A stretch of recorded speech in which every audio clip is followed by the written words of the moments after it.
The Me Too movement has recently highlighted the terrible abuses that can come at the hands of powerful men. Depending on the way you spin the story, one of the Bible's most acclaimed heroes, the great King David, may have fallen into the category of powerful men who became sexual predators.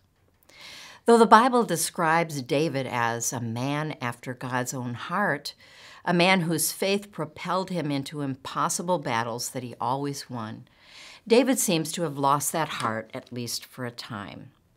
Later on in his life, here's a part of his story as told in my book, Less Than Perfect. Instead of camping out on the hard ground alongside his men, David sleeps in his own soft bed, but not well. Tonight he is restless. Strolling around the rooftop garden of his palace, he surveys the land below. Closing his eyes, David inhales the honeyed fragrance of almond trees, whose pink blossoms bless the landscape with their soft beauty. When he opens his eyes, he sees something even more beautiful and unusual. A young woman is bathing in the courtyard of her home. He watches as she rubs a cloth slowly and rhythmically across delicate, wheat-colored skin. Dark tresses fall in languid curls across her back. Hers is a face more beautiful and exotic than any he has seen. Though David is already past the middle years of life, he feels ready for this new adventure that presents itself unbidden. So he sends for her, this woman named Bathsheba. When he discovers who she is, that she is the wife of one of his best soldiers and the granddaughter of a trusted advisor, he feels a twinge of guilt. But why should he, as Israel's conquering king, refuse himself the pleasure of her company? When she enters his private chambers, he gathers her into his arms and makes love to her. A few weeks after Bathsheba returns home, she discovers she is pregnant. Since she had just completed a ritual bath marking the end of her monthly period when David summoned her, the truth is painfully obvious. Both know that the punishment for adultery is death. Now, you might remember what follows. In an effort to cover up what he's done, David calls Bathsheba's husband back from the battlefield in hopes he will spend the night with his wife. Then no one will be the wiser when the child is born, but Uriah is the consummate soldier, and he refuses to enjoy the comforts of his own bed when his comrades are sleeping rough in the fields. What a contrast he is to the king who didn't join his men on the field of battle. So David does what a corrupt king would do. He orders his top general to arrange for Uriah's death. Then he marries Bathsheba, and she bears him a son. His subjects must have been impressed with this act of generosity toward the widow of one of his best soldiers. But God was not impressed. Knowing that darkness begets darkness, he decides to bring David's secret into the light by sending the prophet Nathan to speak truth to power. Nathan begins by telling the king a story that must have reminded him of his own shepherd's past.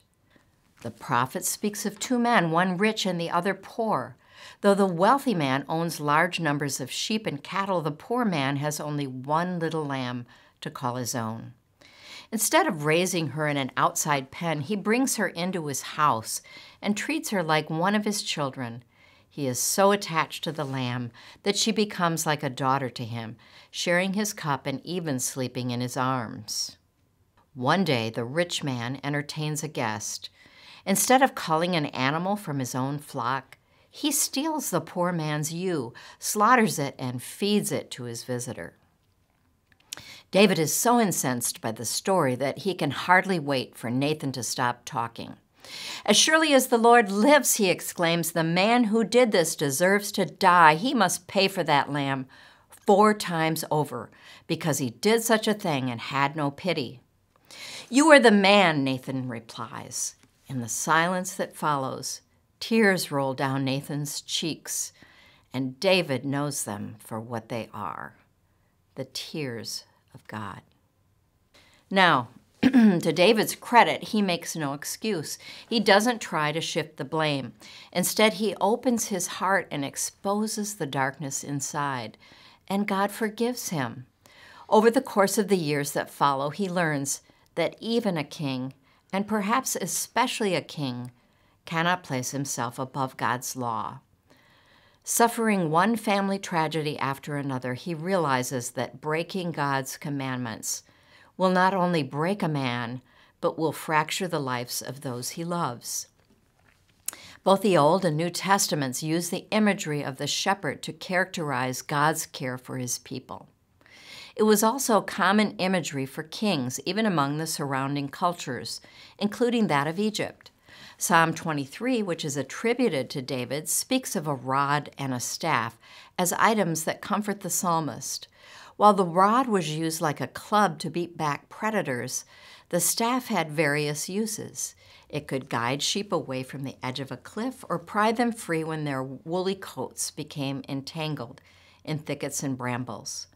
At lambing time, when several sheep were given birth at once, lambs and ewes could sometimes become separated.